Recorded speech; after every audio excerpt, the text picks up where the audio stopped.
Hi everybody, this is the Rambling Toffee. I hope everybody is doing well today. Wherever you are in the world who's listening to this podcast or watching this podcast, I hope you're all doing well. Um, well, how can I start today? Lately and for most of the season, all I've been doing is moaning and groaning about everything at Everton Football Club, from the takeover, from the points deduction, from the way the team's been playing, and everything and anything that is ongoing. And there's only been short periods of time throughout the season where I've actually been positive about a result that I've seen on the field. And, but other than that, it's just been more and more negative, more and more me moaning, groaning, ranting, and all sorts of things. So it's going to be nice today's podcast that I can actually talk about Everton in a positive light, about the game yesterday and the win against Nottingham Forest. And and the expectation of what was going to happen yesterday, because after the 6-0 defeat against Chelsea, it was like, what can happen next? I just felt very, very weary and worried that the game yesterday against Forest, we would probably come away with a defeat as well. Because as much as Forest are, in this near where we are, they are scoring goals and they have been, not getting the results that they wanted, but they are scoring a goal. So between, where my thinking was, I was thinking this is going to be a very, very difficult game. But as I mentioned last week, this is a big win, a big win that we needed, and a boost that we needed, that we go into the next couple of home games that we are upcoming, especially on Wednesday night. That's going to be a tough one, against Liverpool, who are still trying to get back into the title race. They won yesterday, so it's going to be difficult, as it always is in the derby game against Liverpool. But you just never know. And then the big game, I refer to the biggest game, is the Brentford game next Saturday.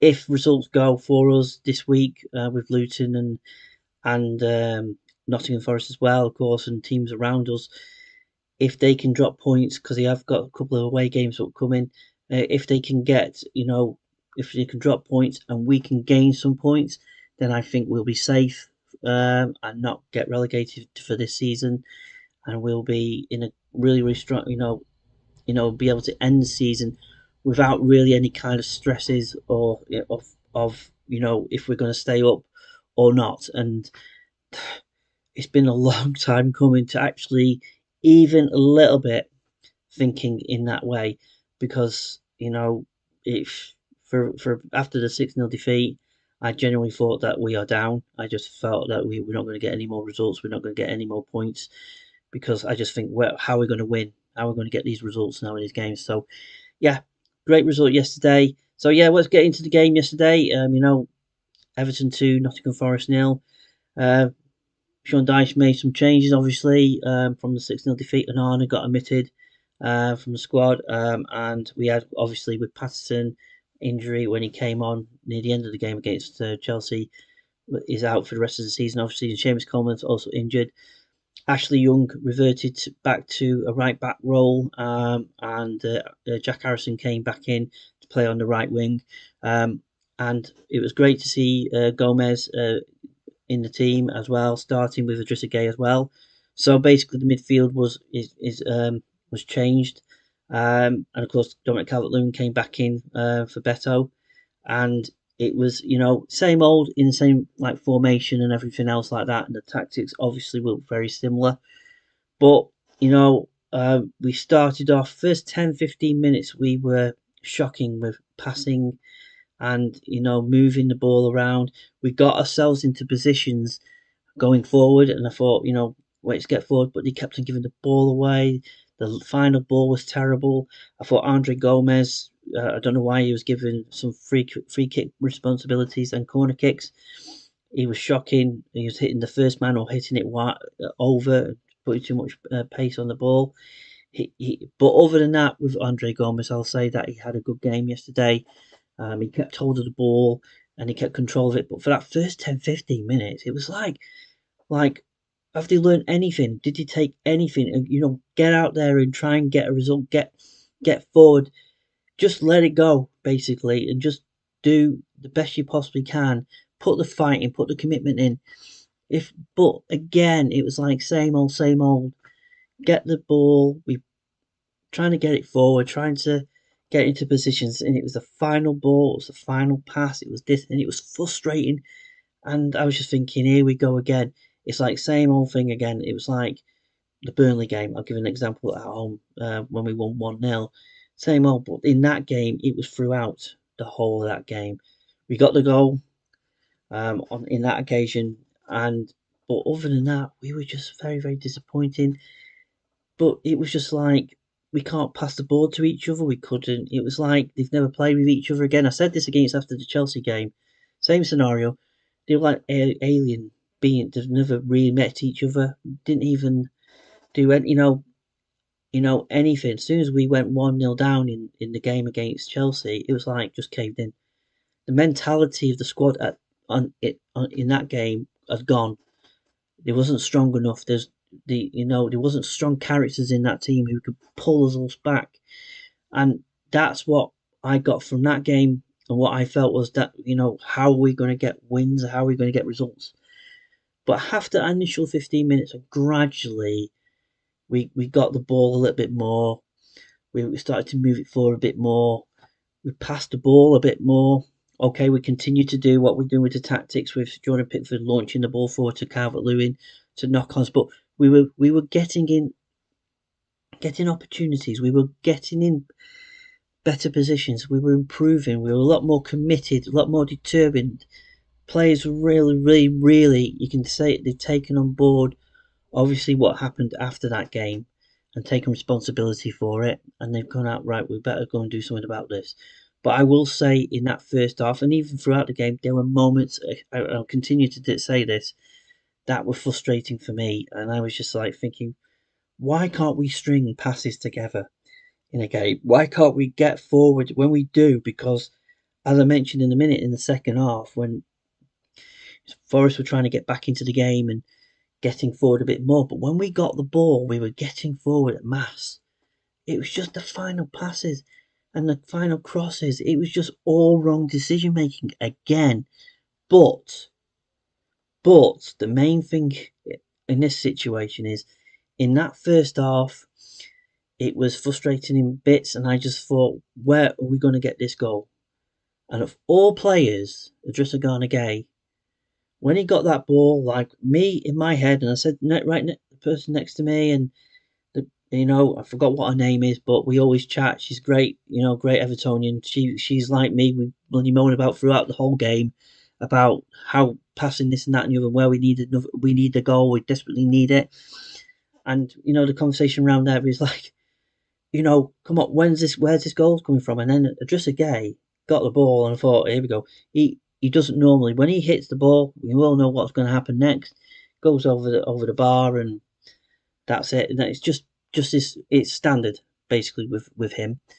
And he hit that ball, and what a fantastic goal, right in the corner, and it erupted. And you can just feel the confidence in the players improved. He felt like, well, yeah, we got the goal, we needed that.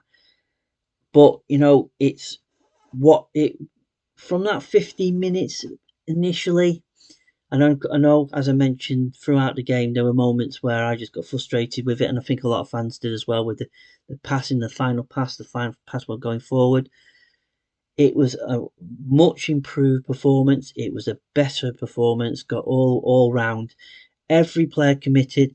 They all had a plan, what they were doing, what their jobs were. So I know from after the game, obviously Sean Dyche, I think, or before the game, I heard that he mentioned that they all sat down, they were honest with each other, the coaching staff, everybody together to try do something different. As much as what we saw was very similar, but it's something seemed to rub off because you saw that with Sean Dyche with not wearing his suit and having his training kit on and being part of it. He wanted to be part of the team.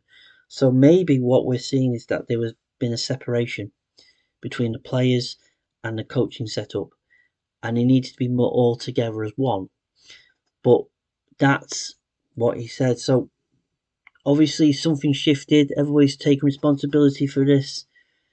But also with that game, obviously everybody's seen what the aftermath from Nottingham Forest regarding the incidences that we had, especially in the first half, the two incidences in the first half, and the incident in the second half.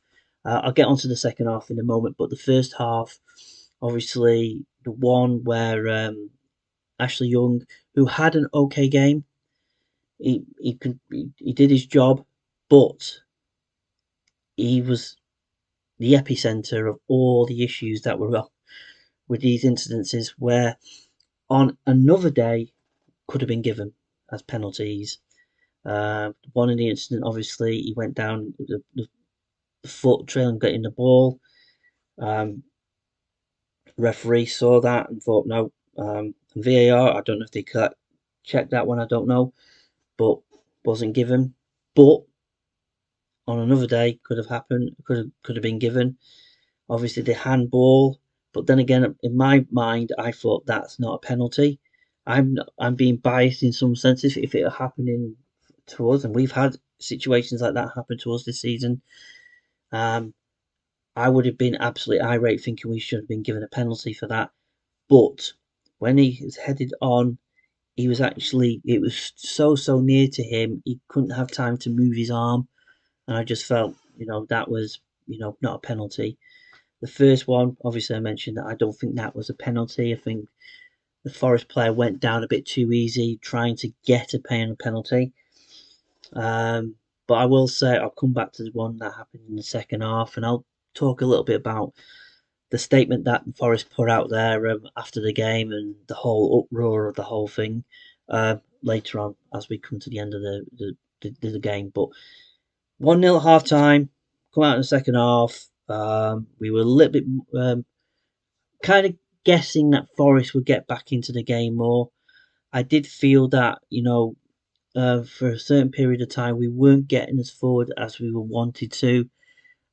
We had moments breaking out, so it's like being the away team that we would absorb all the possession or the opportunity, the ball that Forest had, and basically got the ball and got forward and break quite quickly. But nothing materialised from that. Nothing. Again, that's where my frustration had with the game was that we got ourselves into position, so we got ourselves forward, but for some reason we were breaking at pace, and then all of a sudden we got to to get to the box, and basically it seemed to the players just slowed down and went back, and we went back, and then the momentum went off. Momentum just deteriorated, and we just seemed to slow back down, and that was what was frustrating. We didn't make up the opportunities that we had when we had that in the second half. And I feel Forest started to come back in a bit more. They were getting forward a bit more. They made the changes that they did. And then, of course, a great bit of play. Branthwaite, good passing movement from players getting forward. And that was great to see. I always moan and complain about, can they actually keep the ball together and pass the ball around? They can do it when they're in a good situation, and they got that situation. Bradford came out with the ball, moved it on, some 1-2s going forward between McNeil, then Decore back to McNeil. McNeil, absolute fantastic hit right in the corner off the post and in. And it was the relief because we needed that second goal, because what was happening before that, as I mentioned, Forest was started to gradually get back into the game. They were getting forward more. They were exploiting Ashley Young on the right. They were using that side more and more to get past him, because as much as he had an okay performance throughout that game, he's not the pace side of it. He hasn't got that pace. So the ball going over him or around him, he's not getting himself in the right position, and we've seen that throughout when he's played in that position before, where he's too slow to react, and that's where we had that incident in the second half where we were 2 up, and but even for me and every fans around me, we were honest enough. I'll say it was felt like Brighton when we were even 4-1 up at one point, and we're still worried that they might get another goal back at Brighton away the other season. That's what it felt like. We were 2 up. We're not that far off, getting the result that we need, but it just felt that all it takes is them to get one goal back, and then then the pressure's back on again, and it could have been a very different story. And then of course they get that moment where uh, the ball went across from my side in the main stand. The ball went in, and it looked like Ashley Young got the ball, and then the player went down behind him, by the side of him. On what I saw on TV later on, and the replay, that one, if VAR intervened in it, I don't know if they did, but obviously that was more a penalty than the other two, but it wasn't given. And, we had a bit of luck. We've had luck in that game. We don't get much luck in games all season. Last season, the decision making by the referees, VAR, and everything else regarding for Everton and other clubs in the Premier League, except maybe sometimes the six club, the top six, the sly six as I call them. They seem to get more the decisions than we are. It feels like that, but they can probably complain and say, "Well, we've had VAR calls go against us as well." But it seems to be them VAR calls have been going against them against the teams that are in that six when they've been playing them, and that's where it's been there. So that's where they're complaining about. Maybe I'm wrong. Maybe that they say, well, it's happened in other games as well, but not just teams who are in the top six. But anyway, by the by, I felt that one, yes, maybe that should have been a penalty. But as we go on, in a moment when I speak about that statement that was put out, I'll mention about the officiating by Anthony Taylor and that VAR, but I'll mention about that in a moment. What my thoughts on him as a referee is, and well, it's not very.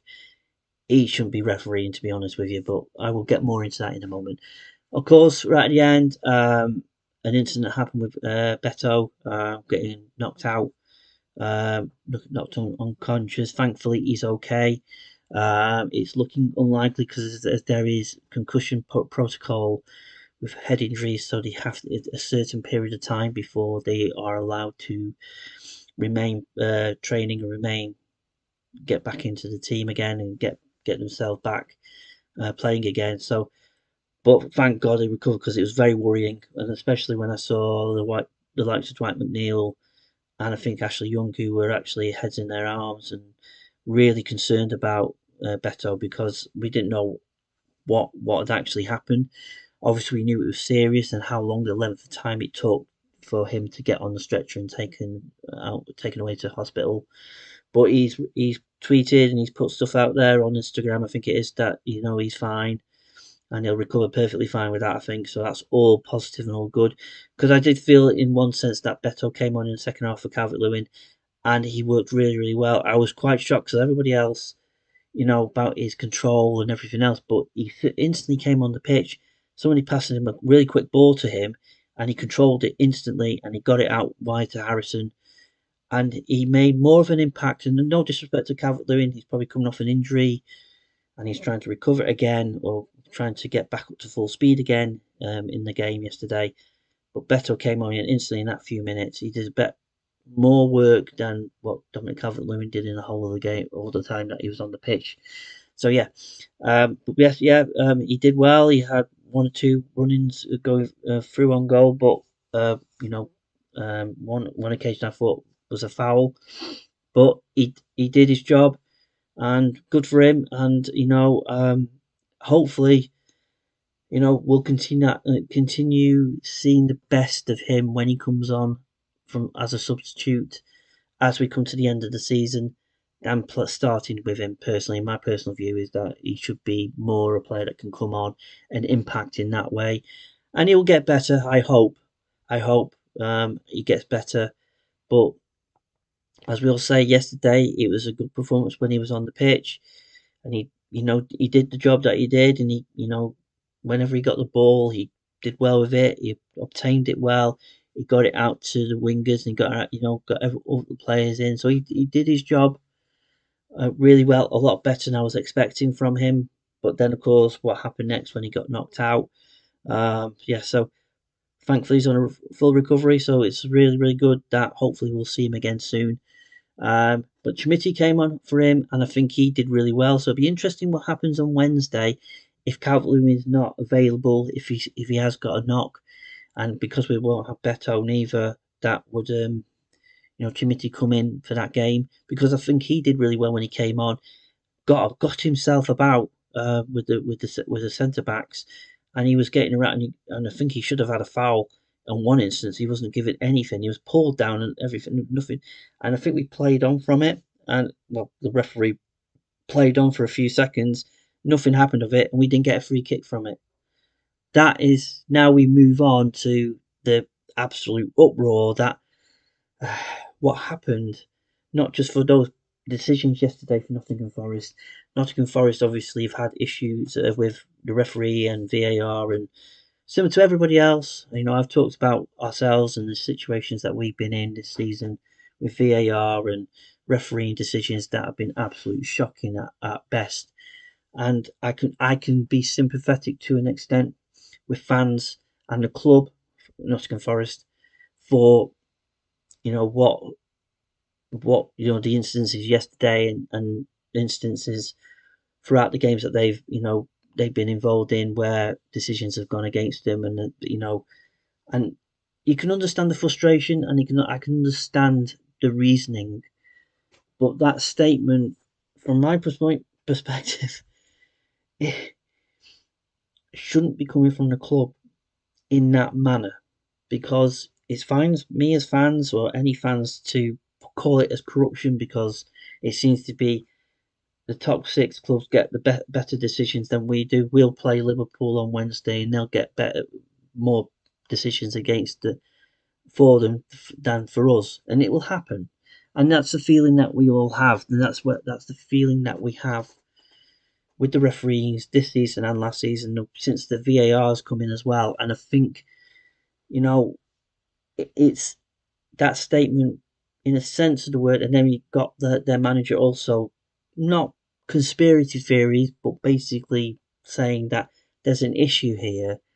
We had a concern with the VAR official, Stuart Atwell, and we've had an issue with Stuart Atwell on many occasions. I don't know how many occasions, but I think he's top of the list. Or is it Koenig? I can't remember anybody else, but basically we've had issues with these referees all season long. But we want when these things have happened to us, we wanted Dyche to come out and order club to start, throwing, saying this is wrong, you can't be doing this. But they had to. What they say is the wrong decisions, the bad calls, and everything's why they're doing this. Why But it was never. We're just calling it as it is, as bad decisions and terrible decisions. But we never. Well, the club or the manager has never looked upon it as a conspiracy theory against the club, that they're doing it on purpose, that there is a reason behind it. What Nottingham Forest statement did yesterday was to say that you had a VAR official who supported Luton, and because that they had a concern that because he supported Luton, that the decisions in the game yesterday was going to go against them because of that. He'll look at it and be biased because it's Luton and Forest is near the bottom end. They should have been more concerned about us because we're more near to Luton town than we are to Forest until yesterday, of course, the result. So, I can't understand that, but I will say this, that you know shouldn't be putting stuff like that out there on an official channel. But I can also understand the frustration and the feeling of why they put that out there. It doesn't help that you have Clattenburg, who is employed by Nottingham Forest, who's watching these matches and seeing that these decisions are obviously wrong, and he's the one is dictating this. Why would a club employ a former referee for games? What it's going to achieve? you can bring somebody in to go through the rules and go through all the get how it all works, how the rules work, and make sure that players understand it, managers understand it, how it works in that sense. You can bring someone in, any club can do that, to understand the rules and understand what's going on. But to employ someone to week in, week out, basically watch their game and say, well, I think he made that decision wrong, he did this and this and that. And he's the one is telling the club that this is what he feels and what he thinks is happening and his concerns are. It's coming from a former referee. That is unbelievable, because I would guess he probably knows some of these referees and he's probably friends with them, maybe. I don't know. Some of the older ones, more experienced ones. Experienced ones. Anyway. So yeah. What's that all about? Anyway. From my point of view, yesterday, Anthony Taylor, not just for those decisions, but Anthony Taylor was an absolute disgrace. He is all about him. He made it all about him. Every decision that he made, the bookings, I think one for Harrison, I can't remember why he got that.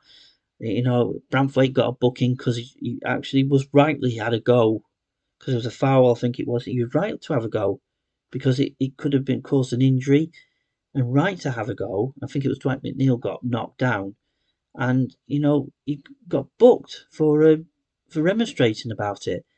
But the biggest thing that got me, why I think it's all about him, was basically I think it was after one of the penalty shouts in the first half, and he took his time, walked all the way to the sideline, talked to the assistant manager, the coach for Nottingham Forest, and gave him a booking, had a word with him, and then he walked all the way back.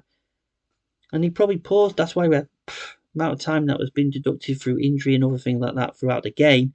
Why we had 9 minutes of injury time, and then of course with Beto getting in, it dragged on and on and on till the game ended. But every time he comes to Everton, he's always all about him. And the decisions that he made yesterday were some really, really shocking ones, and not just on the penalty decisions, but throughout the game. And it's not just him, it's other referees. Oliver, we've talked about the Burnley game, as much as in that game they had a player sent off. But again, some of the decisions he made in that game were absolutely terrible. And you're there scratching your head thinking, why? Where did that decision come from? What made you prompt that? And that was, you had Oliver, you've had Taylor, you've had Atwell. And the worst thing I said to, my friend next to me, I said to her, goes, the worst thing is we know their names. We know who they call these referees. And that's the worst. And the first, we boo them because of the decisions that they make in games. But at one point in our time watching football, we used to watch the football and watch the players playing football. Referee, you didn't even know their name. You just knew that they were refereeing the game, and that was it. You didn't know anything, and they just did their job. But now it's like constant. Every game, something about the referee, something about the referee's decision here, or a VAR call, or whatever. And it's just getting worse. And it just feels like, if the rumours are true that Nottingham Forest may sue PGMOL, I can understand the frustrations that they're going from, because it's happening to them every week in, week out. But is it going to do anything? Is it going to change anything? Is it going to make anything happen? Sadly, after that statement, they're putting out there that that the PGMOL is corrupt. That the decisions that are being made on the pitch are motivated, for certain teams to get give them the advantages in games. Even from my point of view, and the decisions that we've seen this season for Everton, I've said PGMO is corrupt. I've said it myself. I've said it, something's going on here. We're coming up with decisions like that. Why are they not going for us? These decisions, from what I'm seeing, look like calls that should, like a penalty or a sending off or something happen. We've only had 2 penalties all season. That's bad as itself. So we can pull the question. So the big question, I'll put it out to you guys out there. What do you think? Because you know, if we were in that situation, what happened yesterday, and we had those moments similar, would we react the same way? Would we go, we should have had a penalty there? What's he doing? What's the VAR doing? Why are you not giving that decision? That looks like a penalty. As much as I tried to explain, I think that those first two weren't. From my vantage point of what I watched and what I saw and what I felt, I did think that last one was. But somebody else, you guys out there, you listen to me or watch me, you might say, "Well, I think all of them were not penalties." But that's the debate, isn't it? We all see it differently. But the referee who is right on the field looking at that, then you've got VAR, in a truck somewhere, who has the cameras, who has the TV monitors, can actually look at that and go, "Can you go and have a look at this? Because I think it's this." If the VAR has watched them three incidences himself, because he has to, and if he thinks that there is an error by the official on the field, he should be the one to say, "Well, I think you made an error." But if the on-field referee, like Anthony Taylor yesterday, made those decisions and he said they're not, and VAR has told him, "No, if you're fine, no issue, no error," that's the decisions that they've made. Whatever we think, whatever we looking at it and think that should be a penalty or that shouldn't be a penalty, or whatever. But that's what happened in the instance yesterday. And if it was happening to me, I would be going absolutely irate as well. I'll be saying, "What the hell did he do?" I'll be saying the same things because it's my team that's on the end of it. My team's going to be the one that should gain with a penalty there, but we haven't been given it. If it happens to me, I'll be in the same anger and same feelings that why did we get that? Why didn't we get that? Why didn't we get that decision? What's going on? And then I'll start thinking, it's all bloody corrupt? Because I've seen it. I've seen tweets, I've seen fans out there, we've happened to us, we said something not right here. That referee's corrupt. VAR's absolute shite.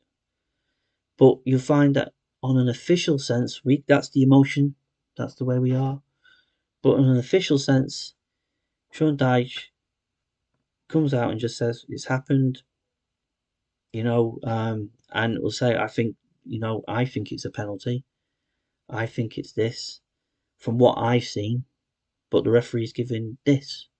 And instead of going to the next step by actually throwing accusations out there, that's when the world gets muddied. Everything's getting muddied over. This is just going to drag on. This is just going to keep on going. So it'd be interesting what happens with it next. But I can understand the frustration from it, and I can understand the intention of it. But you hope the referees, as much as how crap they are and not very good at what they do at the moment, you hope they're being honest about the decisions that they make. But let me know in the description below, if it's on YouTube or on Spotify or on Twitter or wherever else that I post. Just let me know. Let's have a disagreement. Let's have an argument about it. Why not? It's everybody else's opinion. But coming off yesterday, 2-0, better performance. I thought Idris Gay was my man of the match. I thought he slotted back into the position perfectly, and he seemed to support the defence. I thought Braithwaite did well as per usual. He came back after the game that he had, like everybody else did against Chelsea. I thought Tarkowski was okay again.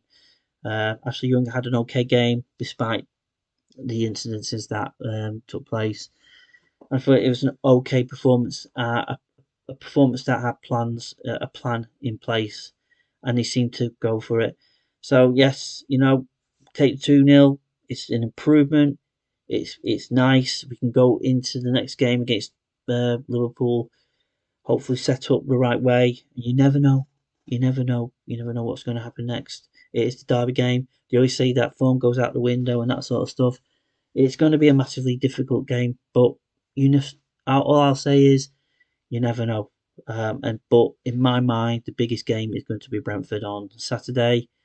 They've come off a good win against Luton. They scored 5 against them, so they're good. They're safe and they're in a good place, I think, at the moment. So, but if we can set up right and do what we did yesterday, and we can set up and mentally set up right, I think we can hopefully get a result. And if we can, then I see us being safe. But we still got opportunities. We've got Luton away, and we've still got Sheffield United to play at home as well. So we've still got opportunities to even pull ourselves further away from this. So we'll just have to wait and see. But let's be optimistic this week. Let's be positive.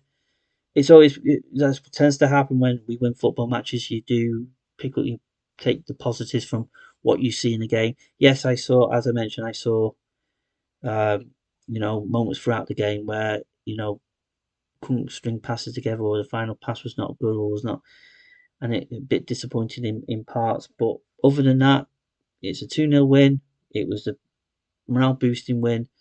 It's what's going to help. Hopefully, gives them some confidence, gives us as fans some confidence going forward. And before I finish today's podcast, I'm not going to touch much about the takeover and stuff like that because that's just ongoing. I'll talk more about that if there's any news stories out there regarding that. There's nothing really changed on that. I will say also that the appeal is going to be heard for the end of the season about our 2-point deduction, so we might get something back on that. That'll be good, so that an extra point might be helpful. So I'll talk more about that when it gets near to that time. And finally, before I go, I just want to say well done to the 1878 guys and girls who did wonderful yesterday with the atmosphere, with the flags and the mosaic in the park end and all the flags, the different flags. It was a wonderful thing to have, and it built a really good atmosphere yesterday. It was a better atmosphere than it's been for a while, which was really, really good. Everybody got behind the team, and the team responded to it, and we got what we needed, and that's what was the main crux of it. Let's hope we get that in the game on Wednesday night. Obviously, we will because it's a derby game, and hopefully, getting Brentford, we get that momentum again. Get behind the boys like we have been doing, and I think we'll be fine. And it's amazing, rare from my point of view to actually think like that. But after the 6-0 defeat, I genuinely thought that we were going in another pathway and through that trapdoor, and I think that's what I felt was going to happen. But yesterday gave me a little bit of a boost in positive sense. I think my mindset just before I leave this today is I'll talk about Sean Dyche and my feelings about that. That's nothing's changed on that. Nothing's changed on Kevin Farewell and that sort of thing in the future. But at the moment, my focus is on the team and get this team to to a position that we are safe in the Premier League for next season, and then we can all talk about what's going to happen next season, what's going to happen in the summer, and everything else like that in the future. So yes, just before I go, I'm going to be having a guest on next week. It's a plan, hopefully Monday of next week. Stu, who is from the Everton Views. If you see him on social media, his name's Stu.